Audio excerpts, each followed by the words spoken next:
The lesson. Oh, yeah.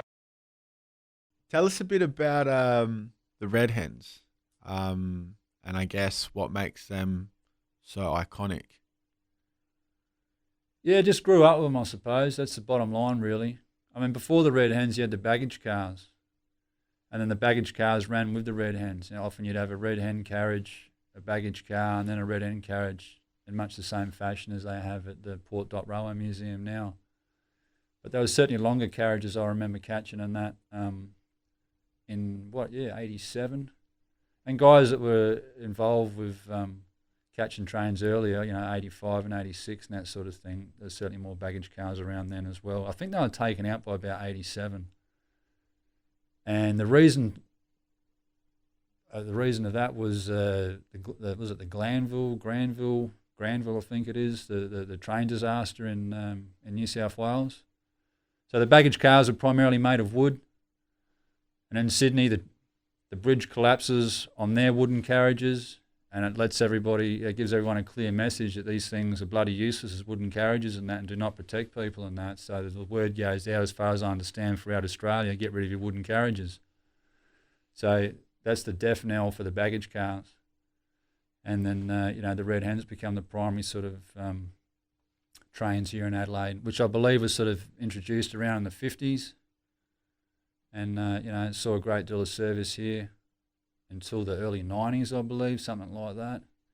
But, I love those trains, and it's a nostalgia sort of thing because we were brought up with them. And all the old riders, I think, throughout Australia and that, they all have their old carriages like that. Sydney have their red rattlers. Before that, they were actually white with a blue stripe, I believe. I remember that vaguely. But, the same carriages, painted different colours. So, Sydney had their red rattlers. Melbourne had their blueies. But these are all the same sort of generation of carriages and that, and everyone liked these trains and that. They were flat generally. Red Hens had a few flat cars throughout, completely flat cars throughout their fleet, but the majority of them were mostly flat with a couple of bloody ridges on them. And everybody preferred those because I think it was like 1987 or something or other when the 3000 class trains come out and that, and they have the silver ridges. Mm. And, and every other train, I think, since then, except they've seen in Melbourne, you get a few flat cars that are brand new these days. But, all the other trains that we came across from then on, the super trains, they must have come out earlier in the 80s, the super trains. They were around before the 3000s, of course.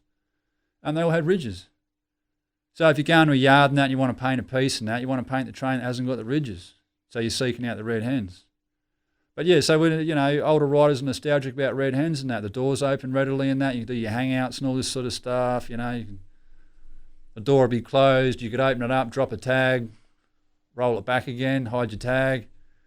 You could work with them a bit in that, Whereas, the newer trains are a bit different. All the doors are obviously automatically closed, and there are ways around all these sorts of things, but yeah. Mm. And then, in Red Hens in the summer, you're kicking the doors open or whatever and that with the wind coming through and the so-called air conditioning. It was brilliant.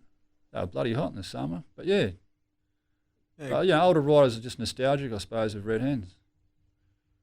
And what's your what's your take on freight train graffiti?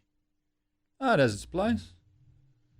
I just don't like people that refer to them as, I've done 10 panels or something or other, and you have a look at the photographs and they're freight trains. They're not panels. There are good freight trains and there are bad freight trains. The elephant cars, whatever they call them, and that, the white and the yellow ones that are predominantly, I think, at the end of the carriage. They're nice ones to paint because they're flat. And everyone's dabbled in freight trains. There's nothing wrong with them. And certainly they've got to be, I would think, in the echelon of things to paint and that, they've got to be higher than a wall. But I don't consider them trains, and a whole car and a freight is not a whole car and a passenger train or anything like that. So there's a difference, but there's nothing wrong with them. But then you look at people, like Cab and Risk and Boots and all those guys out in Mount Gambier and that, just hammering away these freights and that, well, it's brilliant. There's nothing wrong with that at all. They're making the most of the situation that they have. But I'm sure if they had a Red Hen yard out there and that, they might not be going to the freight yard so much. But yeah, no, it all has its place. And of course, in America, these days and, last 15 odd years or whatever the hell it's been, and that there's some heavy hitting sort of freight painters and that, there's nothing wrong with that sort of thing. So why is it that you consider hitting freighties, I guess, different to passenger trains? Is it because it's harder to do passengers? No, it's nothing like that.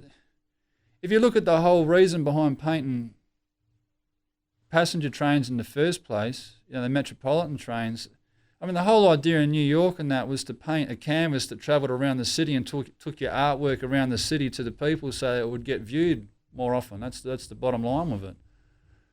And you can do that with a freight train, of course, but, it's a little bit limited. Having said that, painting passenger trains here, Red Hens or whatever in Adelaide and stuff's a little bit limited also because you're not going to get quite the same exposure as you would in New York in 1972 or something or other, You'd be lucky if the bloody thing runs. And if it does, it'll only be for the morning or whatever, or the day, or you might get 2 days out of it or whatever and that, there's some exceptions to the rule, but yeah, I don't know, we're a little bit blinded by all that sort of stuff, but they just seem to be the target. But, freight trains are a little bit hit and miss. But then I remember talking to a guy, in the later 80s and that, it was from Perth. And he said, have a look at this train and that, we don't know where it's from and that. It was a freight train. Have a look at this photograph. It was an MIA panel. And it was from Mount Gambier. So if you do the math on that one was painted in Mount Gambier and travelled all the way to Perth. That's some serious kilometres. And it served its purpose. These guys got to see it in another city and was sitting there scratching their head going, have a look at this, it looks cool. So, nothing wrong with that one. I think it was Raid that was responsible for that one in Mount Gambier, and that was the job well done. But yeah, freights are a bit different, and they have changed over time as well, because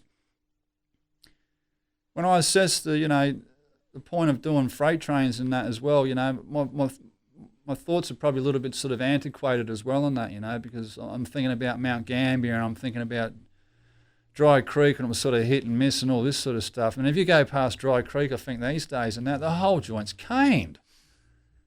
It never used to be like that, If you saw a panel on a freight, it was a rare occasion or something or other. These days they're absolutely trashed.